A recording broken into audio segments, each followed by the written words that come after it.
This program is rated PG. It contains themes and scenes which may not be suitable for very young audiences. Parental guidance is advised. Be advised that the views and opinions of the hosts and guests do not reflect those of the station.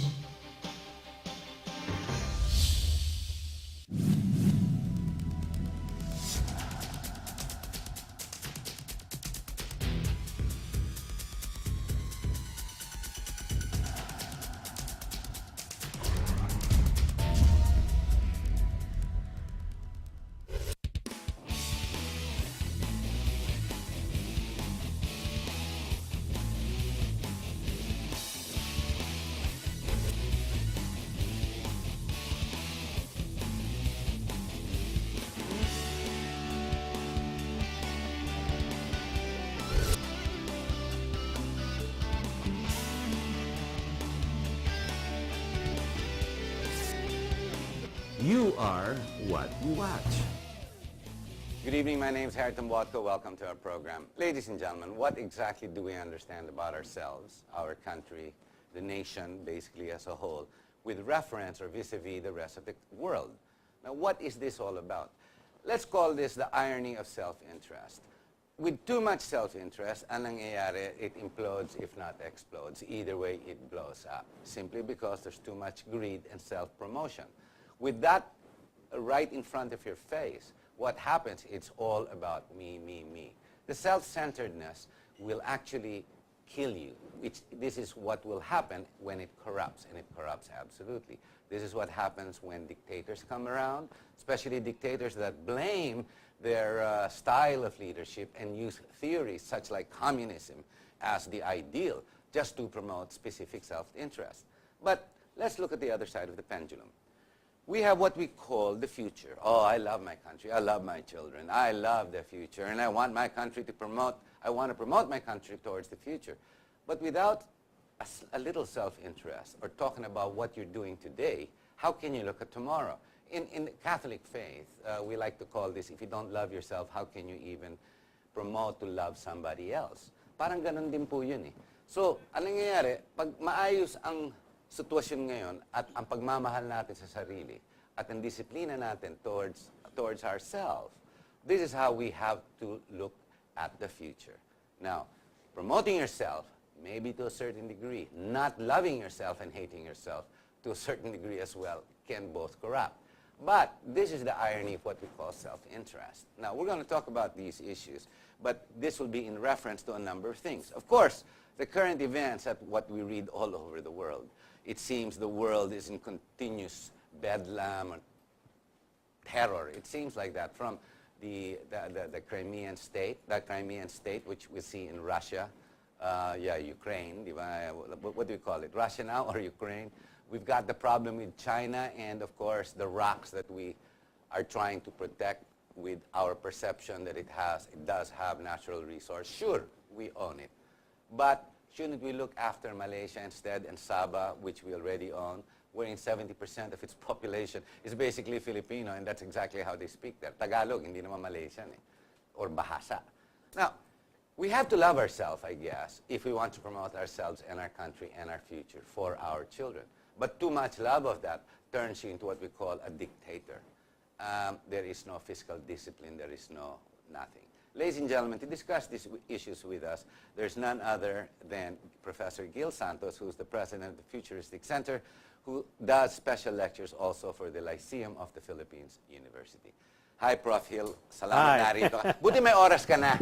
Ngayon na nag-break kayo, Mr. Papana. Nagbakasyon. Yun ang maganda sa akadema. No? Mr. Papana, you take a break. Yes. But the problem is you really never really take a break. It's continuous study, especially if you're doing international studies and current events. And you have to keep yourself abreast with everything every day. Every day. Because if you blink, you miss something. Wala na, wala. Which brings us to the issue. How should we tackle this issue? And everyone's beginning to talk about it. It's becoming a regular term now, di ba? The ASEAN integration. Okay. The ASEAN integration is something that's being copied or a copycat of what was then known as the European Economic Community. The economic, not the EU. Not the EU. It was first as the European Economic Community, ECC. then it became the EC, then it became the EU. Of which Great Britain, the United Kingdom, is still part of, but not part of the EU. Hindi sila No. sumali sa currency eh. Hindi sila sumali sa Euro, Euro. but they are part of, the ECC and the EC. political and The the, political. economic side of it, not the financial.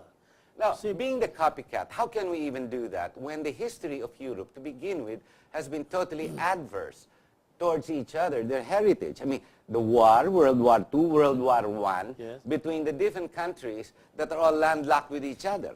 Unlike tayo, wala naman tayong gera with Vietnam, wala naman tayong gera with Indonesia. Hindi naman natin kinakalaban ng, even China. Ngayon lang tayo nagkakaano.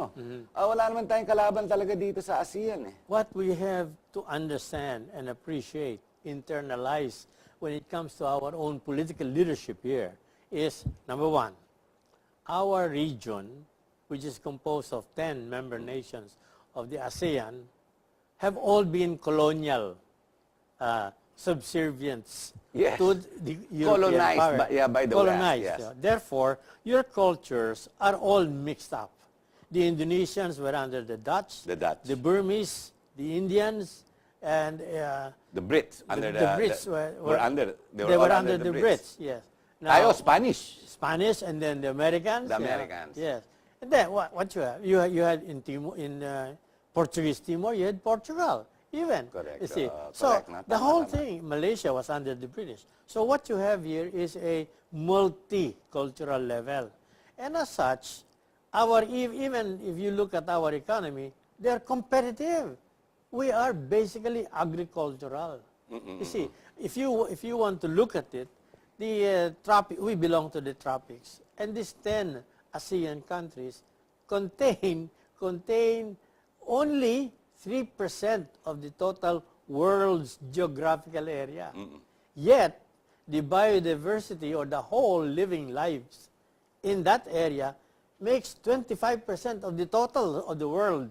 Malaki ang contribution natin. Malaki maski ang papaano, contribution. Based on natural resource. Yes. So what do we have to do? My point is, before we go and copy an integration like Europe, a regional integration like Europe, we must first understand what we have to do, one, to reform ourselves. Because this background of multi-colonial masters is something that has piled up in our culture, and therefore the nations themselves are in confusion, in royal confusion. Why? Because in any former colonial power, once the natives take over, you have the transition period, which is always a confusing term. But isn't it too late already in the day? The ASEAN integration takes over in January of 2015. Yes. You're talking less than a year. Yes. Whether we like it or not, this was signed by President Ramos, di ba? Yes. During the GATT and the APEC. WTO replaced the GATT. Yes. Yeah. And then the APEC meetings The enforced APEC, it yes. over the years, and the ASEAN promoted it, Yeah. and the ASEAN integration is well on its way. Yeah. Now, we have diverse cultures, no doubt. We have diverse religions. Between the Muslims alone and the Christians, bangga na yan eh. Cultural yan. No? Cultural yan. Pero that's a very big part. Yes. As far as the economic, maraming bangga din because tropical. Rice producing Vietnam, tayo din. Di ba? Parang ganun yan eh. Now, of course, we've got the most sensitive.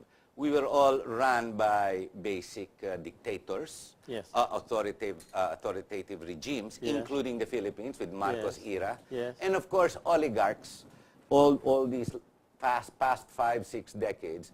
The characteristic of all the ASEAN countries is still run today by Yes. oligarchies, Yes. just like the Philippines. And that is why the economic growth is exclusive. It is not inclusive. Tinatawag sa, this is what we call in... Amin to. Hindi ka pwede pumasok dito. PLD dito. Wala kang Amin pera, na to. diyan ka, sa Diyan ka labas. lang, sa labas ka.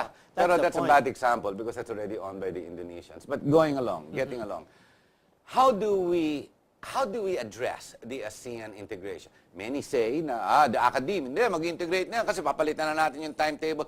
No, that is wrong.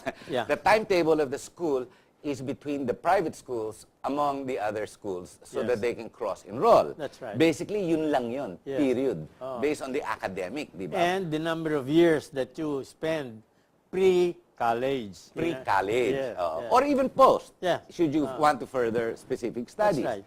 But how do we address the ASEAN integration, basically? Hindi kaya, how should the Filipino, the guy on the street, how should he look at it? Kasi litong-lito ang Pilipino ah. The guy in the street has least role in it.